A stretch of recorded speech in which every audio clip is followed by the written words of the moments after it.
Haldi einstu sigur á Breiðablik og Kiki tryggir þetta á vítalínu hérna í lokin. Hvernig voru taugarnar? Sko, taugarnar, ég meina, auðvitað viljum við vinna hann leik, en mjög oft við vera rosalega slagir varnarlega og það var raunnið það sem var slagt hjá okkur. Sóknarlega gáttu við skora náðast þegar við vildum þannig, en þetta Breiðabliklið þetta er hörku gott lið, hörku góðir einstaklingar og þeir ráðast bara grimmt á því. Og við vorum bara í bullandi vandræði með og varnarlega. En David, bara vel gert hjá honum að klára þetta, bara virkilega vel gert.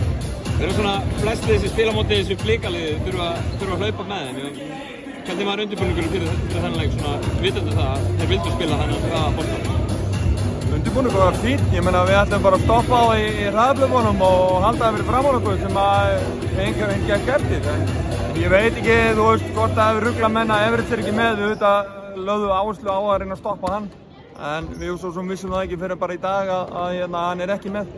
Þannig að það er kannski rugglaði menn, ég veit það ekki, en menn eiga að gera betur en þetta eins og við sýndum í dag varnarlega. Sigur og Keflavík ennþá með óflakkað rekord í deildinu, hlýtur að vera bara ánægð með tímabilið svo far. Já, ég búinn að vinna 4 leiki og það er jákvætt. Og mér finnst við ákveðin stígandi í leiknum þangað til varnarlega hér. Mér finnst sóknarlega svona, þú veist, þegar við ákveðum að nota kerfin og fara inn í og þá fengum við auðvitað körfur. En síðan vorum við að ruggla kerfunum stundum og vorum ekki alveg á parið það sem við varum að gera. Frábært, takk.